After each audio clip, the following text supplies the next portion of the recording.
So I decided to make a video. Uh, let's see, before I take a shower with my gray, beautiful gray hair.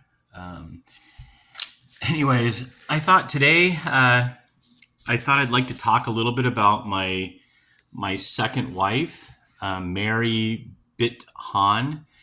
Um, I I separated from my first wife when Joshua, my son, was about 1 years old, and my first wife, Paige. She got pregnant right after we got married, um, and that's a whole nother story. But so we separated when Josh was 1, and then she divorced me when he was about 4 or 5.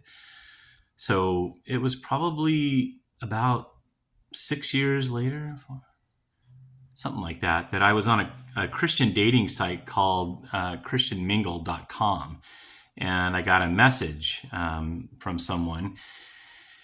And I replied, and she said she wasn't a member, but then she pointed me to her music videos on YouTube.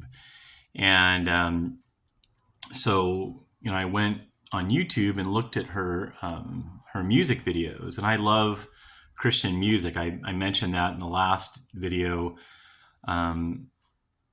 that when I became a believer, I totally stopped listening to secular music, and I only listened to Christian music. So that impressed me, and she was pretty. Of course, she plays classical guitar and has a really pretty voice. So I just remember my first thought was that there's no way I'll never marry a woman from another country. I won't do it. But little by little, we started communicating. I had actually met somebody else, local, and she was really nice. And I kind of had to make a choice. Yeah, and because Mary was singing Christian music, I think in ministry, that kind of enamored me, and I wanted to be a part of that. I wanted to, help her and be a part of that ministry. So, anyways, obviously I chose, and we would Skype on through the computer every day, basically, and pray. And she said the most beautiful prayers. And eventually, I thought, well, I'm going to marry her. And well, when I went to Vietnam, I got my tickets and got all, everything ready to go to Vietnam. I honestly didn't know if I was getting married or engaged on the way over there. And when I got there, we went to an attorney, and he suggested that we get married. And me being the typical guy that I am, I knew I was going to be there for 6 weeks. I thought, well, if we get married, we can be intimate. So I'm just being real. So anyways, I married her in Vietnam, and we went to different places, and she sang. It was Christmas time, so she was singing, and we went to different churches. But pretty much right after we got married, like even the wedding night, I won't go into details, but I was like, oh, maybe I made a mistake, So eventually I was there for 6 weeks, and then I came back home, and I don't know how long after I got back. And again, I already started seeing some things when I was there after we got married that were red flags. I was like, oof, just some strange things. And I remember on the flight back, God reminded me of Amy Grant. And I don't know if you guys are familiar with Amy Grant, but in my opinion, I loved her music when I first became a Christian. And then, I found out more about her, going as time went on. And I'm not a fan at all. I don't listen to her music anymore. Anyway, so I thought, yeah, I felt like God spoke to me and said, you remember Amy Grant? Like, ugh. So I got home, and then one night I was on the internet. No, I woke up and I got on to like Google Chat or something, and I saw that she was talking to a guy in Texas, a guy by the name of Paul. And I thought, it's 11 o'clock here. It's probably, I think, 1 o'clock in Texas or something. So I waited a little while. I don't remember, half hour or so. And then I called Mary and I said, Mary, I saw that you were talking with Paul on the Google thing, whatever. And she's like, oh yeah, he's a missionary. He's a great guy and all this stuff. Oh, wow, he sounds like a great guy. Can I get his phone number? Click. The phone went dead. And I think it was the day after, she sent out an email, not just to me, but to everybody that, that she had emails to that I knew or whatever. And she sent out this email saying that I wasn't her husband anymore. And I had already married her in Vietnam, obviously. So I was like, oh, man. And at that time, that Love Dare and that movie Fireproof had come out. So I thought, well, I'm just gonna pray, and I can't do all the things in the book says to do each day, but I can do some of it. So, and I had done the paperwork. It was a lot of work to do all the paperwork to bring her and my stepson James here, but it was taking a while. We had made a mistake on the application. Somehow numbers got transposed on our address or whatever that word means. It didn't get sent to the right address. And so it was a kind of a red flag for the embassy, I guess, in Vietnam. And I found out that she had tried to, this other man had tried to marry her maybe 6 months, a year before me or something like that.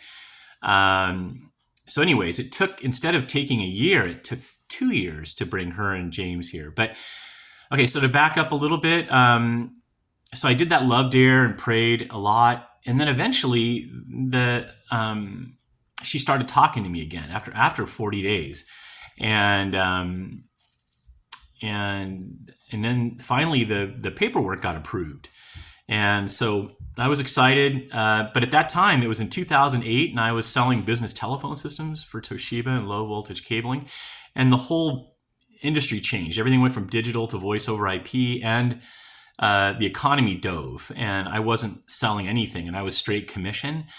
So anyway, so her and James ended up coming here, and I was just renting an apartment with a friend, and she knew that. She knew I didn't have much money, and even when I was working, I didn't make a lot of money. So she knew that. I made it real clear to her I wasn't, And anyway, she got here. Her and James got here. And we were living with a roommate named Bill, and it was interesting. I helped her basically record like 10 CDs. Took her around to all the churches, the Vietnamese churches, and I can remember there was a family in Escondido. Her name was Rick and Ton, and I knew them for years. And they had kids, and they even adopted some kids, and I knew them for years. And I really liked that family a lot. And but the wife, Ton, was obviously Vietnamese, and she was friends with my wife. And we went for counseling over there a couple of times, I think, because there were some issues. And then, let's see. I forget exactly. Let me think. Okay.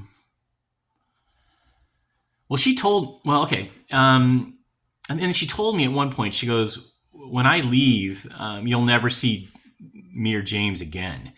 And 3 days after she got her green card, she left. She put a restraining order on me. That was interesting. I don't know how. I wasn't really sure how those worked. Anyways, one of the conditions was that I couldn't. No. Okay, so yeah, so she left, and then I tried to talk to the pastor that she was involved in the church with, and he wouldn't really talk to me. So I actually went, I was doing petitioning at the time. So I went outside of one of the churches that I knew the church that she was going to with this one particular, I don't know if he was really the pastor, but he was running the church. And I set up across the street and I think I put a sign or something like I used to do with petitioning and said, I don't remember. I don't want my marriage to, I don't remember what I put. But people came over and talked to me. And I remember one guy said, oh, we knew about her.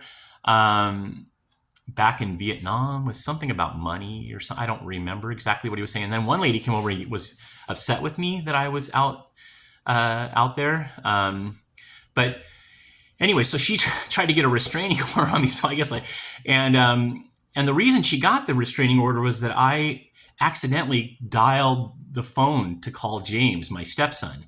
It was like a butt dial, and I hung up before he picked up.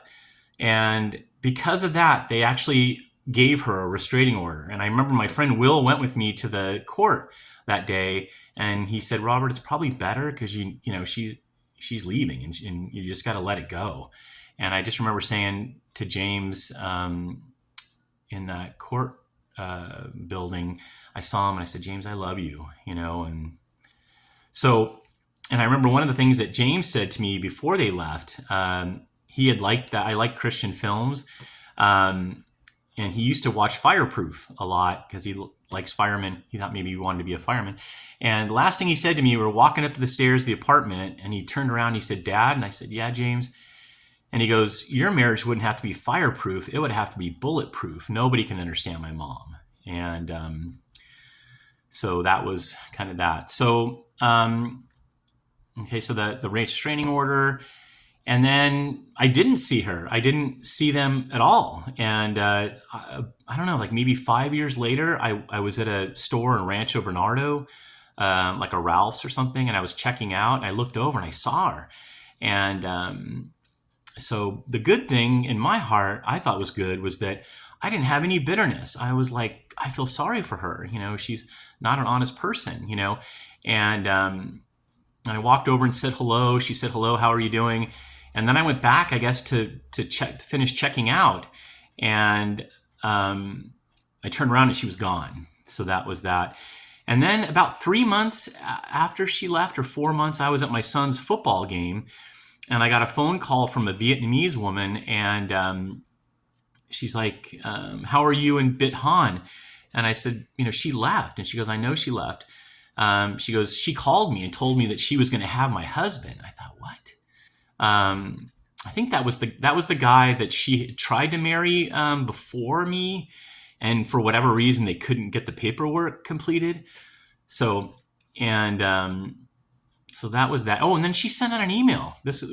After she left, she sent out an email to everyone saying that I had been with a bunch of women and that I tried to kill, because she got pregnant when she was here, just like Paige. She got pregnant really quickly after she got here, but she had a miscarriage.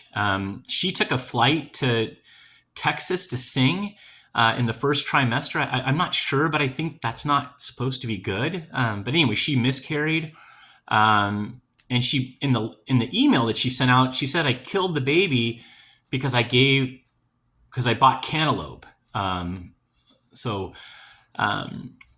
Yeah, that was, and then, I guess recently, maybe 6 months ago or so, I was at a gas station. I met this other lady. I was talking to this Vietnamese lady, and I ended up, telling her who my former wife was. And she said that she knew about her too, and that she had tried to take a pastor's wife away from a pastor or something. I don't know. But the reality was is she was kind of like a Benny Hinn type Christian. It's just sad. And it's my fault. I didn't take the time to get to know her. And that's for anybody who's watching this, who's thinking about getting married, don't be in a hurry and really get to know somebody. So I think that's pretty much it. I'd love to see James. I still haven't seen James all these years later. I haven't had no contact with him, and I pray for Mary. I want the best for her. I mean, God's forgiven me so much that I can't not forgive her. But what a sad, I was so excited. I thought man, I really hit the jackpot. That was my second marriage. I thought, wow, she's singing Christian music in a communist country, and I was, yeah. Even the my mechanic who's Vietnamese up in Vista, he told me after she left, he said, Robert, when I met her, she wasn't like most of the Vietnamese people that first come here. She was very proud, and that's not typical. Most of the people are pretty humble, and so just a sad, just not an honest person. And she's singing Christian music. So I'm gonna continue to pray for her, and please pray for her again, Mary Bithan. She has music videos on YouTube, and I don't know where she's at. She remarried somebody, I know that, but I have no idea where she lives. And I'd love to see James. But thanks again for listening to my video. Appreciate it. Bye.